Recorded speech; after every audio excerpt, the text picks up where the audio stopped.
Olá, amigos do Notícias Agrícolas. Está começando mais um boletim, agora para a gente focar no mercado do boi, mas em especial nos números divulgados agora pela manhã pelo IBGE.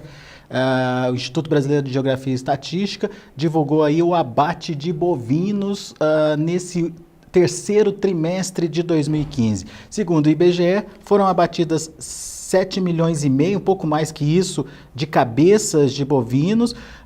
Claro, são bovinos com algum tipo de serviço de inspeção sanitária sobre eles.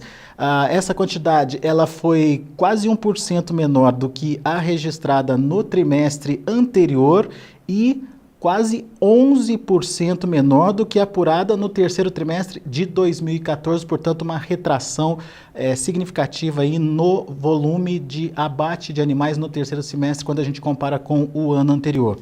Para explicar um pouquinho melhor sobre esses números, enfim, para a gente entender que cenário é esse, que mercado é esse, as consequências desse cenário para os preços, a gente convidou o José Vicente Ferraz, lá da Informa Economics FNP. Muito boa tarde para você, Zé Vicente. Muito obrigado, viu, pela participação conosco aqui no Notícias Agrícolas. Como é que você viu esses números aí de projeções do IBGE, Zé Vicente? Na verdade, projeções não, são números consolidados já dos abates, né, de 2015 para o terceiro trimestre. Está dentro das expectativas? Te surpreendeu de alguma forma? Boa tarde para você. Boa tarde. Não, os números eles confirmam aquilo que a gente vem observando no mercado, não surpreende não. No sentido de que nós estamos num processo de recomposição do rebanho, né?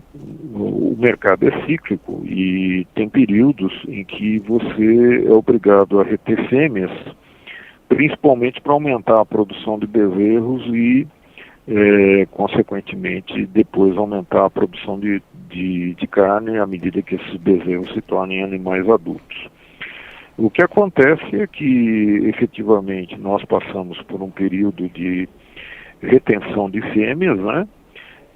Então, as fêmeas, em vez de serem abatidas, elas são retidas pelos pecuaristas em função dos preços elevados que, principalmente, os bezerros atingiram nesses últimos 2, 3 anos.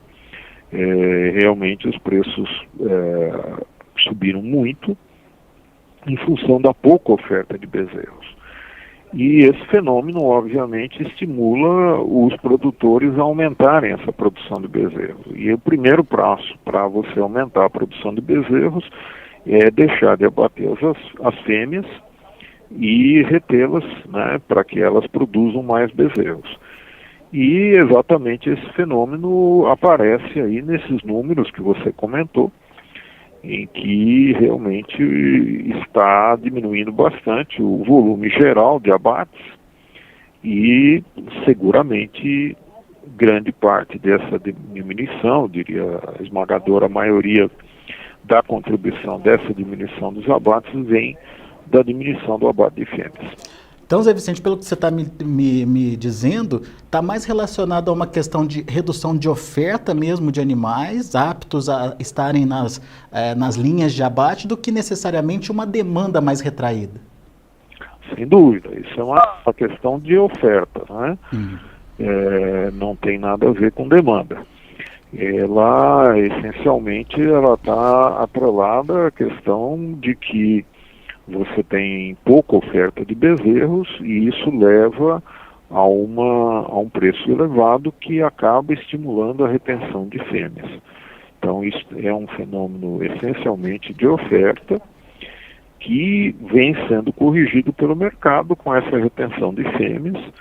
Aí é uma discussão se esse processo ainda se esgota nesse ano de 2015, a gente vai precisar ver depois quando forem divulgadas as estatísticas do quarto trimestre e do primeiro trimestre do ano que vem, para verificar se esse movimento está se extinguindo ainda esse ano ou se ainda se prolonga ainda, pelo menos pelo início de 2016, como eu, no momento, sou propenso a acreditar que ainda nós teremos talvez um processo menos intenso de retenção de fêmea, mas provavelmente ainda a gente vai ter durante 2016 alguma retenção ainda. Essa retenção de fêmeas, ela se justificaria pelos preços dos bezerros hoje, Zé Vicente, das crias?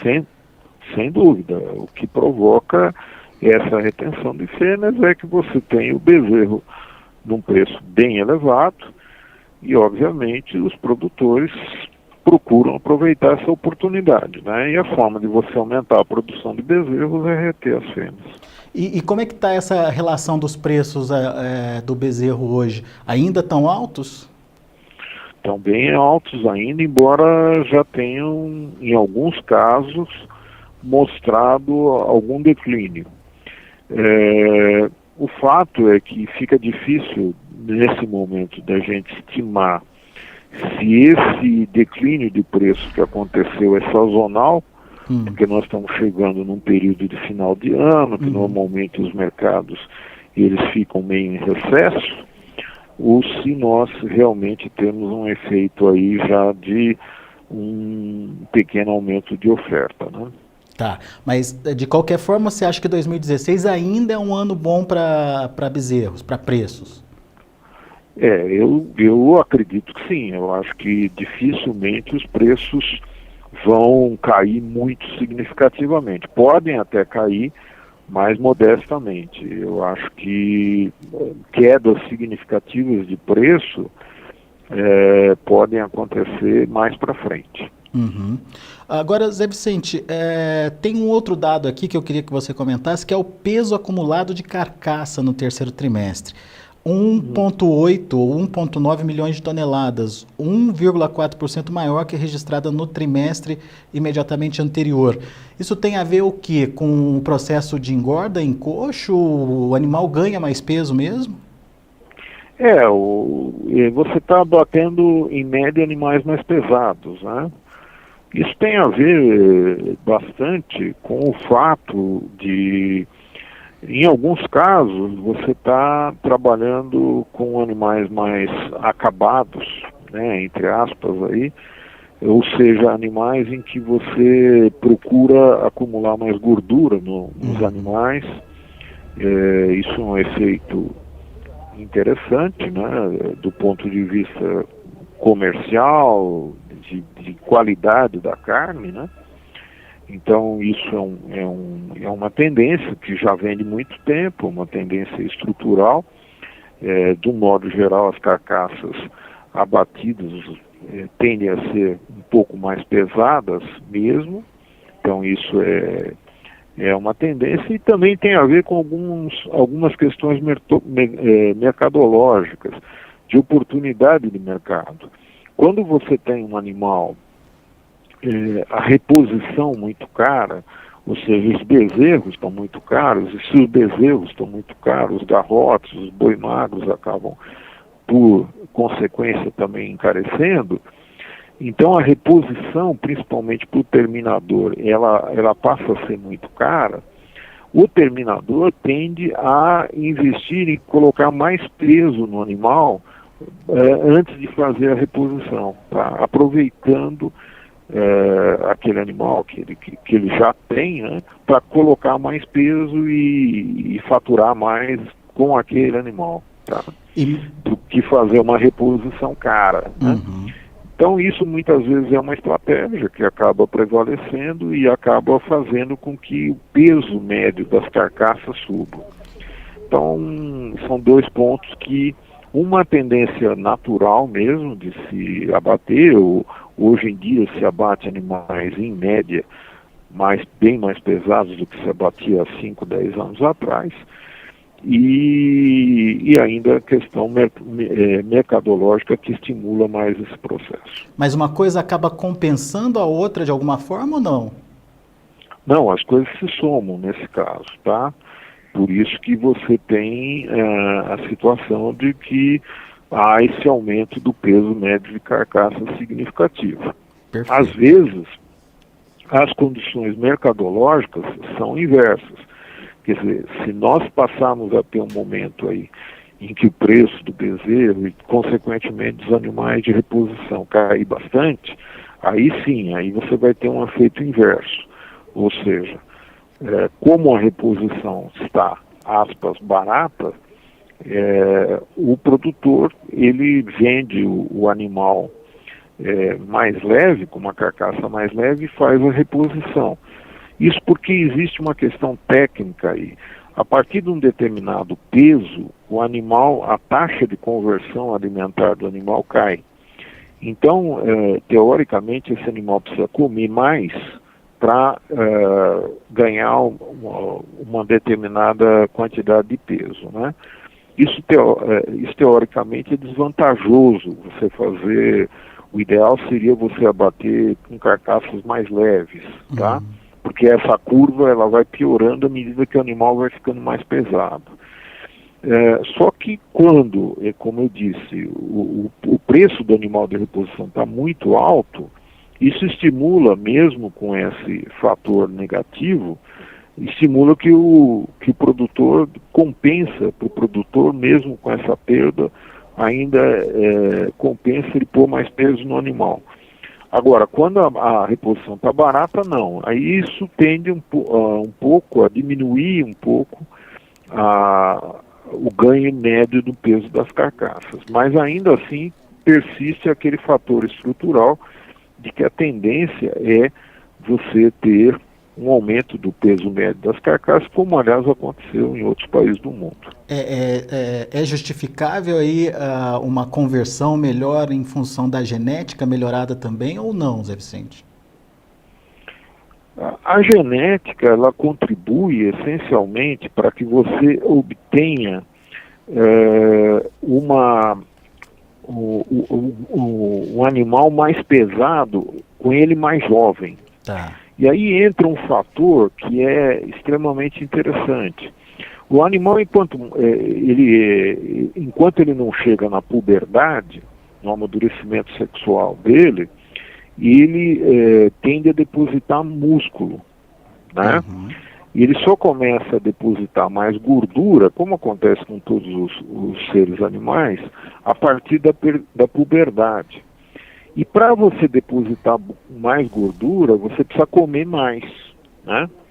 Do que para depositar músculo, que é a fase de crescimento do animal, né? Isso acontece com todos os animais, inclusive com os humanos.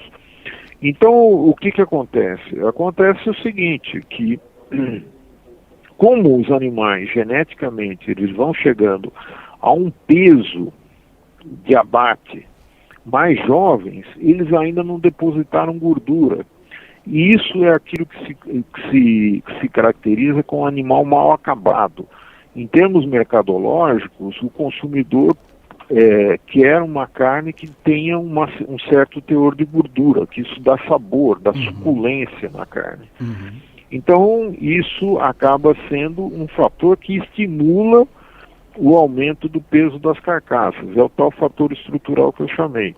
Quer dizer, você tem que colocar mais peso no animal para que ele, como ele é mais precoce, porque houve uma evolução genética, ele atinja um peso maior e, consequentemente, deposite alguma gordura e essa carne tenha um padrão de qualidade melhor, mais aceita pelo mercado. Muito bem.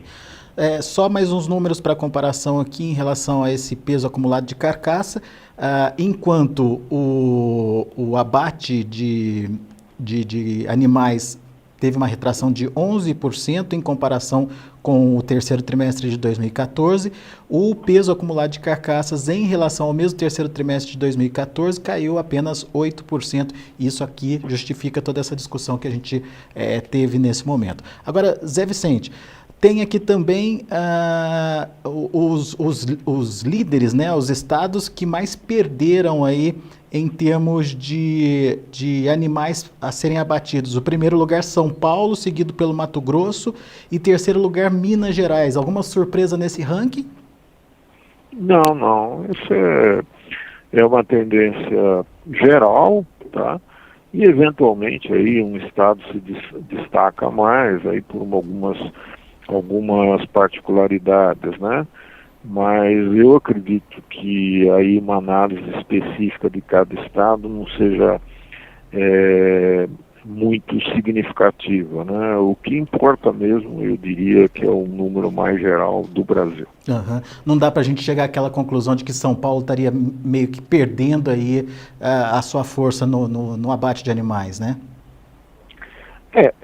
Na prática a gente sabe que isso acontece, mas não se deve aos fatores que a gente comentou. Aí é outra questão. Uhum. É que a questão é que a terra aqui em São Paulo é uma terra cara, tá? Uhum. E para você fazer pecuária, principalmente pecuária de cria e a própria pecuária de terminação, ela é uma pecuária que se torna muito menos atrativa do ponto de vista econômico. Perfeito. Tá? É mais caro, né? Exceto em algumas áreas, que são áreas que têm realmente uma utilização para culturas que sejam mais rentáveis e que gerem mais renda por hectare, a tendência é a pecuária sair do estado. Então você vê que a perda de rebanho no estado é muito significativa. Mas isso tem um outro efeito, é um outro fator, né? O mercado pecuário é bastante complexo, porque ele tem muitas variáveis, né? No caso aí, é uma outra variável que está interferindo nesse processo. Muito bem. Zé Vicente, eu, claro, não poderia deixar de pedir para você fazer sua análise, né, em relação ao comportamento de preços. Só para a gente encerrar essa nossa conversa, Zé Vicente, o mercado parece que um pouquinho impressionado nesse final de ano, mas ainda sustentado acima dos R$ 145, R$ 146 reais, quando a gente pega aí a média de São Paulo. O que esperar desse mercado ou esperar do comportamento dos preços, na sua opinião, Zé Vicente?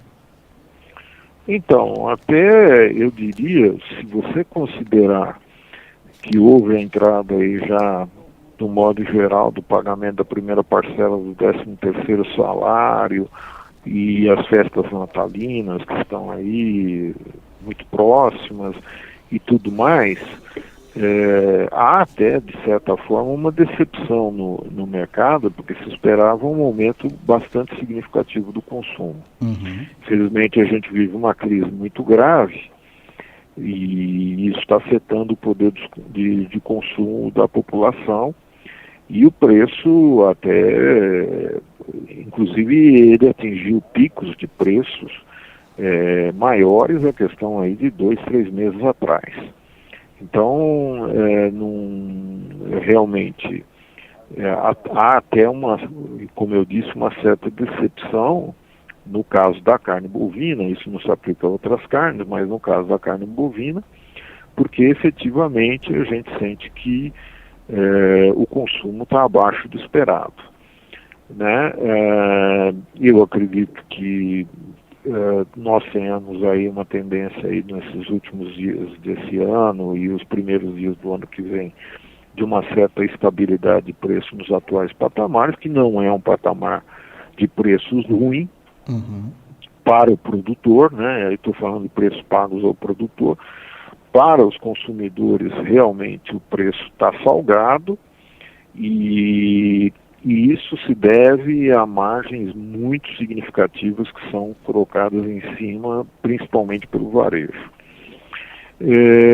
Isso deve, eu acredito que a partir aí dos meados do mês de janeiro, ter uma tendência dos preços caírem um pouco, tá? Não acredito em grandes quedas, porque, como eu disse, ainda a gente acredita que vai haver uma certa restrição de oferta. E também acredito que as exportações vão compensar um pouco a queda de consumo. E aí nós vamos depender um pouco não, eu diria bastante, da evolução da crise econômica. Se nós tivermos uma continuidade da queda do poder aquisitivo da população, com aumento do desemprego, e aí tem um fator muito preocupante, que é o fato de que o desemprego está aumentando, e quando a gente tem alguém que perde o emprego, normalmente ele recebe verbas rescisórias, ele recebe fundo de garantia, ele recebe alguma coisa que dá para ele manter um certo consumo por algum tempo. Mas depois, se ele não conseguir um novo emprego, a coisa fica bastante complicada. E realmente, se a gente não tiver uma perspectiva de melhora dessa situação econômica, pelo menos uma sinalização de a gente ver, como infelizmente ainda a gente não tem, as coisas podem se complicar durante o ano 2016. Ou seja, do lado da oferta, a gente tem aí essa questão da oferta tentando se segurar aí, ou tentando segurar os preços do mercado, mas vai depender da demanda. Se a demanda fracassar, daí não tem jeito, né, Zé Vicente? Ah, não, aí o preço deve cair, mesmo que a gente consiga exportar mais, não vai dar para compensar toda a queda no mercado interno. Muito bem.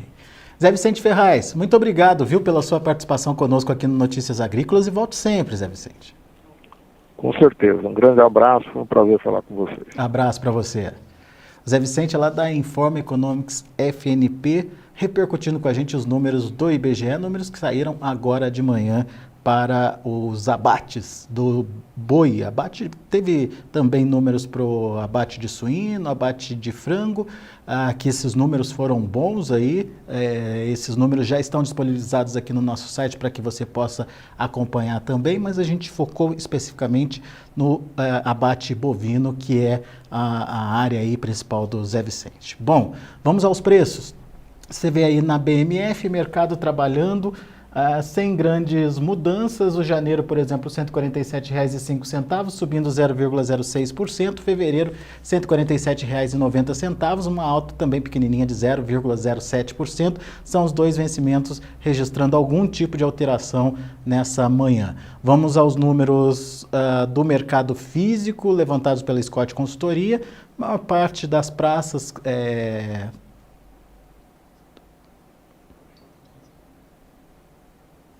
maior parte das praças da Scott Consultoria mantendo aí a estabilidade de preços. Em Barretos, R$ 145,50 sem alteração. Belo Horizonte, Minas Gerais, R$ 143,00. Goiânia, Goiás, R$ 137,00. Campo Grande, Mato Grosso do Sul, R$ 131,00. Dourados, também no Mato Grosso do Sul, R$ 131,00. Oeste do Rio Grande do Sul, R$ 5,20, também não mudou em relação ao fechamento de ontem. Oeste da Bahia, R$ 148,00 estável. Cuiabá, Mato Grosso, R$ 128,00 sem alteração. Só no noroeste do Paraná, a Scott verificou aí uma alteração para mais, subiu um pouquinho, R$ 150,00. Oeste de Santa Catarina, R$ 157,00.